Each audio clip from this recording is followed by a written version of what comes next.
Dear South Africa, friends, family,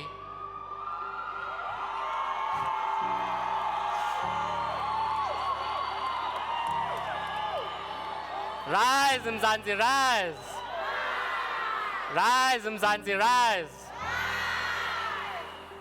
If you're listening to my voice right now, please could you kindly sit down and oblige by closing your eyes for just a moment.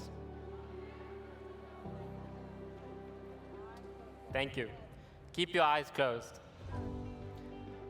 I want us to spend a few seconds looking within our hearts, finding that which brought us here today, trying to piece together why you, risers, decided to rise up this morning, smile with the rising sun, and felt a deep sense of hope despite breathing in this polluted Gauteng air.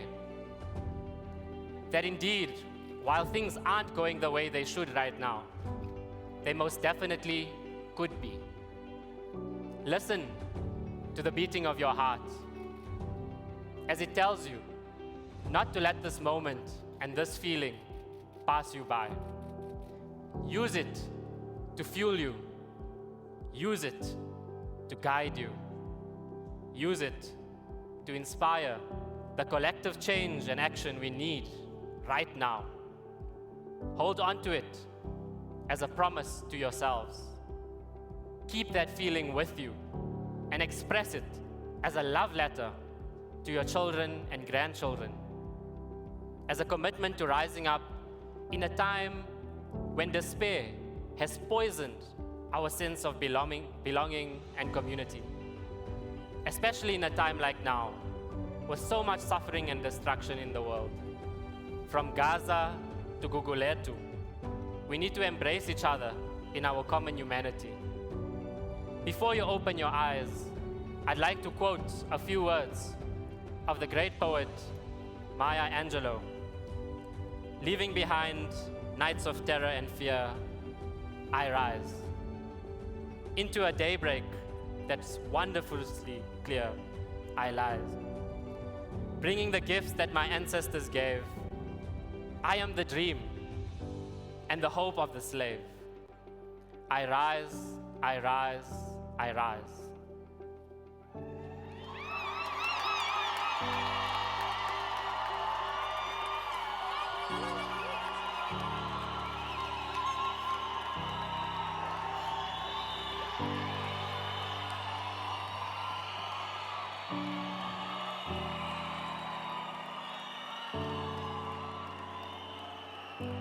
My dear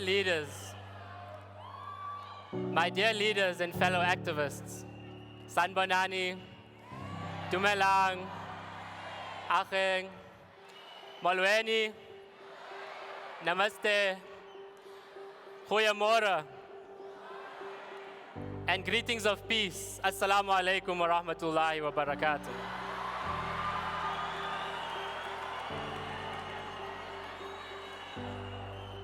As I rise with you today, on the backs of months and months of hard work, of non-stop engagement in almost every corner of this country, I want to use this short opportunity I have to celebrate you, to honor you, and to thank you.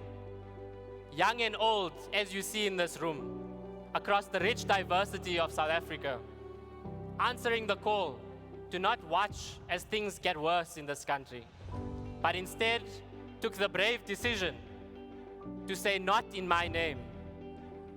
When Solomon Kalushi Mahlangu was sentenced to death for fighting for our freedom, he and his collective still remained true to their pursuit to challenge the status quo and to fight for a country where children can play, where adults can work, and where all can love freely. A pursuit they were prepared to live for, and as Madiba tells us, a pursuit in which many had died for. Kalushi, who was sentenced to death by the racist government at the mere age of 22, symbolized a lot for my generation, specifically reminding us to speak truth to power. I stand here today not in a military suit, like some puppets running across this country, behind a former president who caused so much damage to this country. In actual fact, it is a dishonor to those combatants who fought and resisted against the apartheid regime and died opposing it. Just like Solomon and the hundreds of young people here today just around you, I have committed to making that future they stood for possible. We stand here today because Solomon's blood remains the seed that nourishes the desire to bring about real and substantive freedom for our people.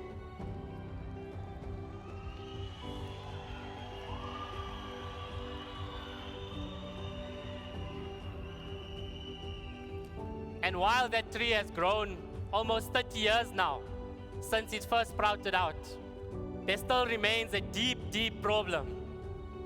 Those who were entrusted to nurture that tree have abandoned their responsibilities. They have declared war on all of us, from hardworking families, from communities like ours that have been abandoned by the political establishment, and the majority of youth who are used as gimmicks by their inability to govern.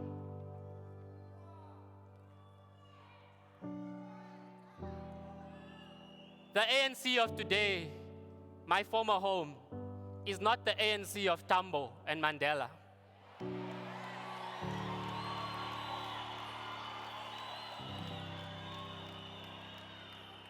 The ANC today is an ANC of crooks and of swindlers.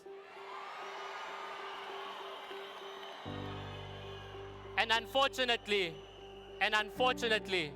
they are surrounded even by our own family and comrades who often are enablers, unable to uphold the values and principles that Tambo carried with him and stood for. They are unable to nurture this tree of democracy any longer. And their inability to do so is already costing us dearly. You see, such a dream deferred has been hard for me and my generation sitting here today.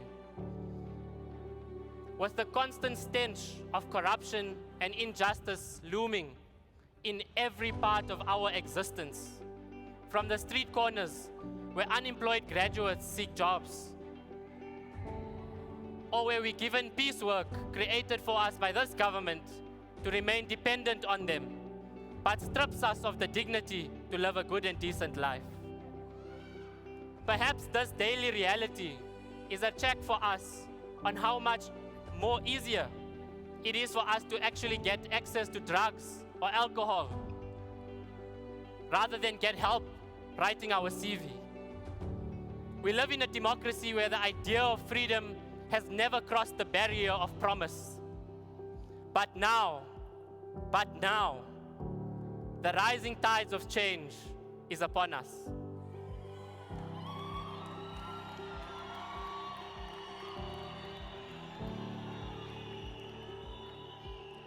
We can either choose to surf those waves or continue to drown with the inept and the unaccountable. At the People's Convention, I asked you, majority of you, the organizers and volunteers, to go out into our communities and serve them. And you have answered that call brilliantly. You have done exceptionally well. And for that, give yourselves a round of applause.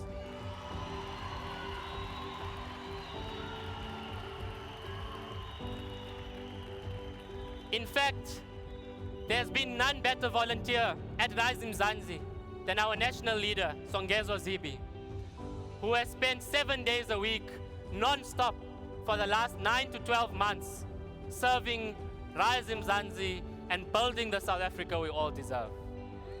I think he deserves an applause.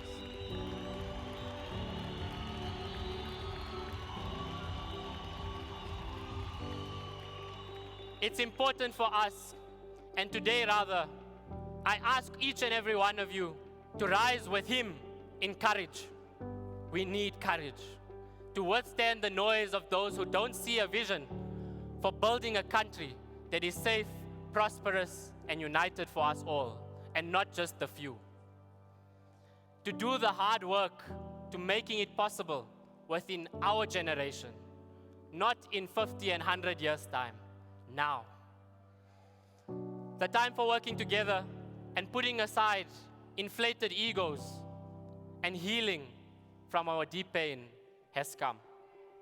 You see, my beloveds, we can sing songs like Perna Janda, which is a song that I've been taught through the legacy of the late Lalu Isuchiba, veterans like Ahmed Kathrada and the Salujis, which I hope I make proud today doing this work in serving South Africa.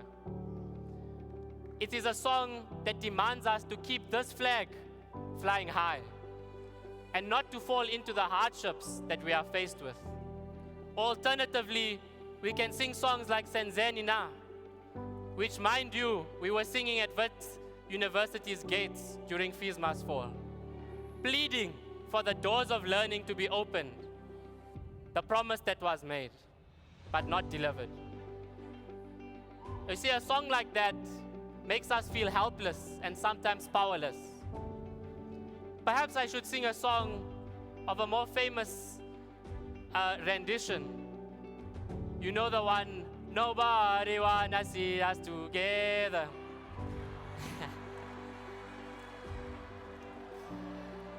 You see, I could sing that song. It was remixed so beautifully by the fallists, of those who stood up for justice and for the good that still remains in the world. But despite their lived realities, were divided by those who don't want us to achieve our material freedom. Rather, I'm not going to sing any of them perhaps today, because today we are gathered here at a festival of solutions with leaders who are organizing in our communities, with new leaders and with new answers. This document provides that for us.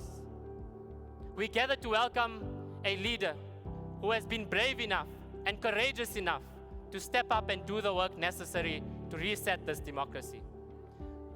Someone who has used his privilege to fight for the freedom of the majority who remain unfree. He has solidified a vision for a new Mzansi, a rising Mzansi.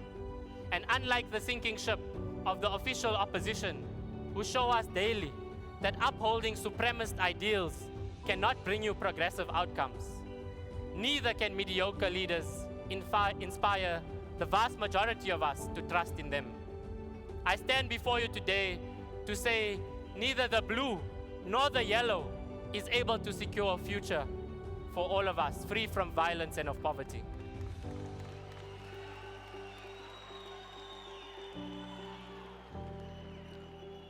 And that we as RISE Mzansi, when we say we're building a united country, we must welcome those who share our values and views all the time. It is important that we welcome them with open arms, because they too have seen the light. You and me and the thousands of volunteers and ordinary citizens across this country, from civil society, social movements, business, and academia, are the leaders we've been waiting for.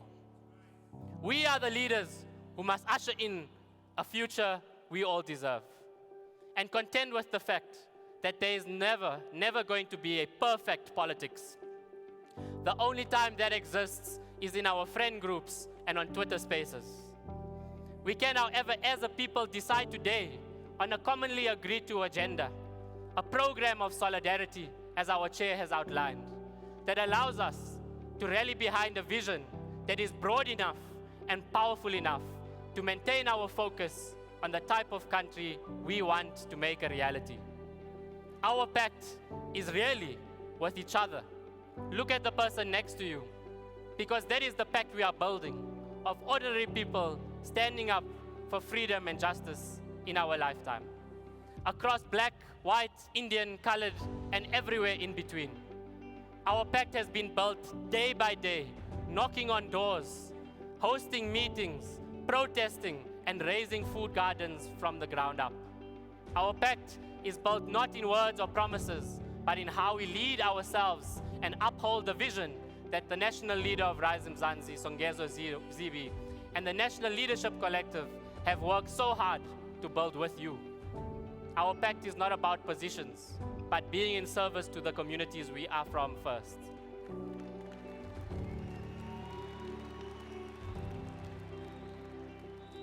It transcends generations, linking us to one common future. And Songezo has showed me that we still have leaders today who lead by example. He leads with heart, with body, with mind, and of soul.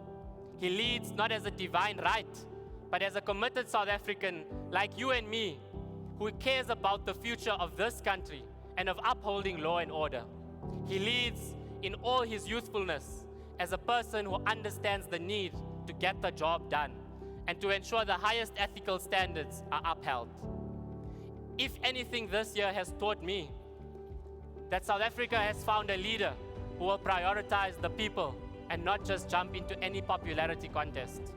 I'm sure my collective can agree with me that we have all become better because of his leadership, his empathy, and his wisdom.